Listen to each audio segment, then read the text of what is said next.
So for those who might not be aware, Gracie is the only candidate running for student body president this year. So Gracie, if you could just kind of get us started with introducing yourself and telling us why you're qualified to be student body president next year.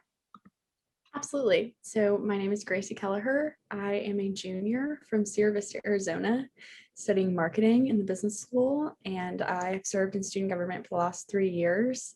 First 2 years, I served as a senator, first on Campus Improvements and Affairs Committee, and then sophomore year as a senator on Operations and Procedures, as well as the Diversity Inclusion Ad Hoc Committee, and then this most recent year as external vice president. So I'm just coming along the home stretch of my student government and college career and really excited about this incredible opportunity. Yeah, so what have you done so far that has impacted Baylor? Yeah, absolutely. Last year, I wrote a handful of bills on re-examining part of our legislative governing documents and kind of solidifying the way that student government runs internally, as well as I've done that a number of times this year too. I think we passed 4 bills this legislative session that I authored in Senate. So that's not necessarily part of the EVP role, but just something that I enjoy doing and kind of streamlining that process. As well as EVP this year, some of my favorite projects have been coordinating and hosting the fall Big 12 conference and bringing students to virtually. First year it was virtual, which was quite the experience, and it was honestly a really great event. All of the schools in the Big 12 come together once a semester or once a year each fall at a different institution to gather all of the topics that they plan on advocating for in the spring in our conference called Big 12 on the Hill in Washington, D.C., which also was virtual this year. It was hosted by Oklahoma State. So we attended that as well in the spring, so the fall and the spring conferences, as well as I've established a really consistent line of communication with Waco City officials that wasn't in place before, and just kind of built those relationships with the mayor and city council and multiple chambers of Waco, or chambers of commerce in Waco. As well as one of my most recent favorite projects is we purchased over 8,000 reusable face masks and donated them to 5 transformation zone schools in Waco, as well as 3 homeless shelters, and they were really appreciative of that. We got a really great deal with Hanes and bought those masks and then hand delivered them, and so that's been a really cool opportunity, and just kind of getting to form those relationships with people in Waco. So sorry, that's all I got. Yeah. So sorry. What is a specific initiative or maybe initiatives that you'd like to implement during your term next year? Yeah, absolutely. Something I'm really excited about that I think is going to be new and I'm grateful has gotten approved is I am passionate about advocating for mental health resources as well on campus, and just kind of really making sure that students know that while they're at Baylor, they have access to every resource they need or could want. So we have gotten parking services to agree to let us have a faculty parking pass available for being raffled off. So each semester, kind of working out the kinks, whether that will be semesterly or yearly, but I'm thinking semesterly just because student schedules change every semester. We'll have that faculty parking spot available for raffle, and the funds raised will go towards a scholarship fund in partnering with the counseling center that would go towards students who are deferred to resources in the community but maybe couldn't necessarily afford them. So that's something that's really tangible and implementable. I don't even know if that's really a word, but easy to implement is more what I'm going for, that hopefully will make a really great impact on some of our students. So what do you think the role of student government is at Baylor, and what do you think it should be? Yeah, the way I see it and the way I think more people should see it is that student government serves as an advocacy organization for students on campus, and especially within the student body president role, you are there to voice and address the concerns of students. That's written into our mission statement. And we also should serve as a resource to students, as well as a bridge between student life and administration, so that students know if they need help with something from funding to an event, to someone to listen to some concerns they have with a policy on campus and they want it changed. And student government should be the first place that they know that they can go to be able to express that to their peers that know that they will do something for them and that they have people on this side that are willing to fight for them, that there's not such a gap between faculty or administration and students. And we serve as the liaison as well as just advocates of really being plugged in to what's going on with students and that student perspective and being able to relay that to administration. I think that that's going to be especially important going into next year as we transition back to an in-person experience in the fall. Organizations are really going to need a support system going into what that year or what this next year will look like, going back to full-scale events and meetings and just dealing with members in a way that's looked different this past year. And it's really crazy to think about the fact that come fall, come August, half of the student body won't know what a real in-person Baylor experience is like. So my intention and full plan is that student government will serve as that resource to support students and organizations in moving back into the Baylor experience. So over the past year, we've been having, I think, a national conversation, but also a conversation on campus about racism in our country and then on campus. So what is your plan to address issues of racism at Baylor and then also representation for people of color on campus? Right. This is something that I feel very strongly about and have been involved with since my sophomore year. I have been involved in the conversation and the formation and kind of execution of restructuring our own student government. I know that that's probably something you guys are familiar with this year and last year, and we live to fight another day. It is something that I still really feel strongly needs to happen, especially from a student government standpoint, is this organization should absolutely be reflective of the student body. That is its purpose. So starting from within, moving outward is really important to me, as well as this past year, we implemented the Diversity Coalition, which we've gotten great feedback from the members and have heard that they only want to be more involved. So implementing that as a consistent, permanent structure within student government is something that is happening now and will become just a regular part of our organizational structure. And then I think that that also it's just something that starts small, and it starts less with these giant plans to tackle the issue of racism, because it's really humbling and hard to swallow the fact that not only our university's history, but our country's history is so horrible, and that so many students have experienced things on campus that I never will. But I think that it starts with your personal interactions with students and being someone that is empowering and the first to listen to their perspective and just know that they are heard and they are valued and they are loved members of our community on campus.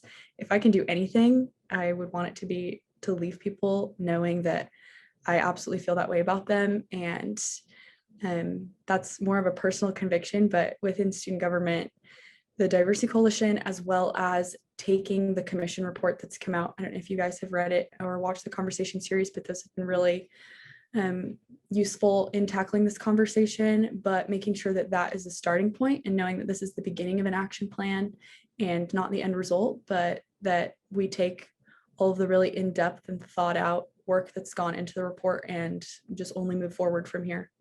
Kind of going off of that with, students of color on campus wanting things to change, how will you be accessible to students raising concerns about student government?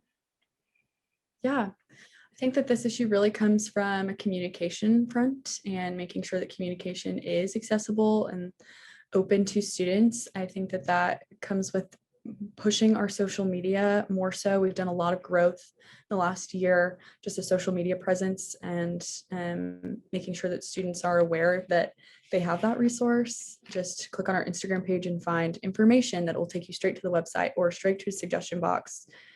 But furthering that initiative would be being more open about office hours and students knowing that, oh, there's a set aside time that student body officers are open and welcoming to students to just come listen, as well as I want in all of my communication aspects, whether that's through video or for email, students to know that my email is the same Baylor email as any other student. And I want to be as approachable and open and, not to overuse the term, but accessible to everyone, because how can I best do my job if I'm not actively plugged in to exactly what students are passionate about changing?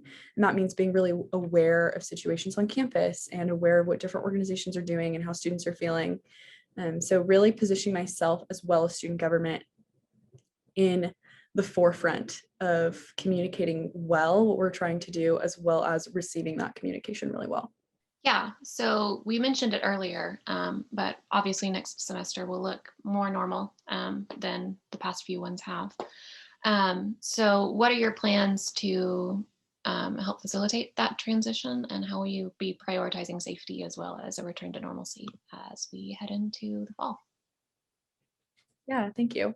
As far as prioritizing safety, I know that the university is working really hard to kind of outline what the fall will look like, what those guidelines will look like, and a lot of it is still up in the air. But I've been so grateful up until this point for how Baylor has handled COVID, and I just know I can't even imagine all of the work that has gone into keeping us on campus from an administrative perspective. So I have no doubt that whatever plan is in place in the fall will be really well thought out and logistically feasible. So just, I guess, reinforcing exactly what the university sets out to do, as well as making sure, this kind of goes back to the communication thing, but making sure that students have a clear outline of how student government can help them.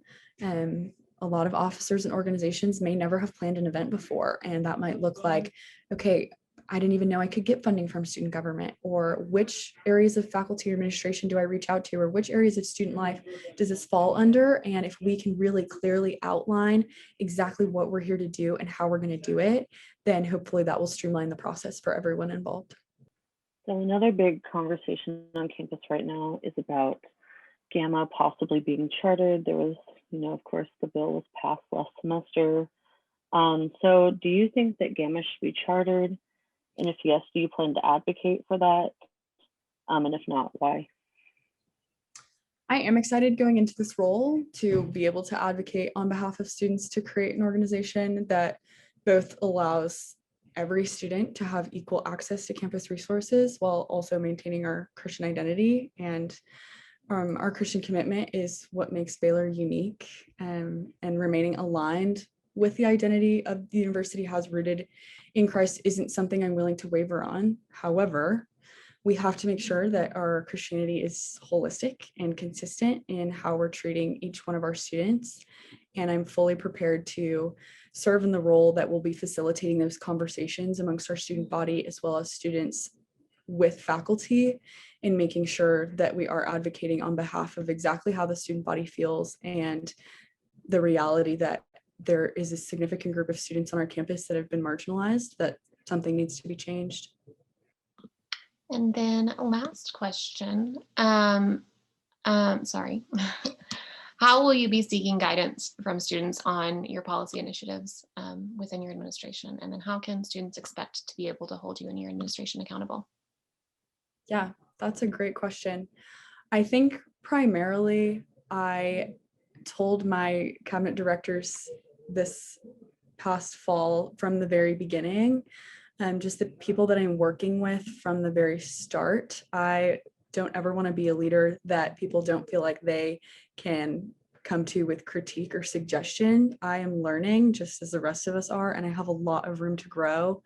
So I do hope that the members of the organization, first and foremost, my advisors, my friends, my family, if there's something that isn't aligning with what I said I've set out to do, or even just being constructive and honestly glorifying the Lord, then I want to know, and I want to be able to correct behavior that isn't something that is in Baylor and the students' best interest. So I think making it really clear that I'm positioning myself in that situation, as well as speaking to students directly as a friend and as an advocate, someone that not only will take your questions and concerns, but also take your advice. And that comes from asking people questions as well, and not assuming that I know best, because there are a lot of people to learn from. And the beauty of college is that we're surrounded by a lot of really knowledgeable, wise people that are willing to help guide us. And I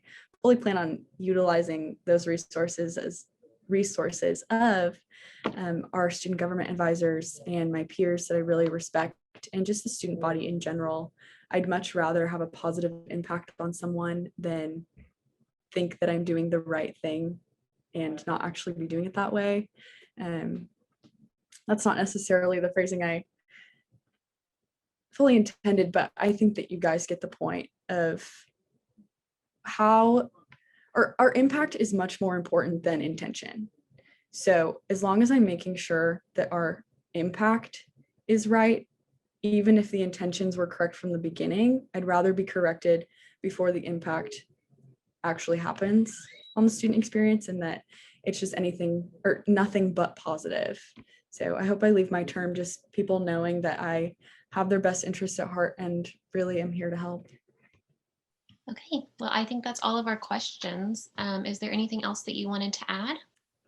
Just thank you guys for taking this time to sit and talk with me. I know it's a little less exciting than there being multiple people, but I am so grateful for this opportunity, and just really do want students to know that if they have any questions or just want to talk about student government or policy, please reach out to me. My Instagram, my email is just Gracie_Kelleher1@Baylor.edu, but I'd love to talk to people and just be available. So that's really all I have. Thanks, guys. Thank you so much, and good luck next year. Thank you.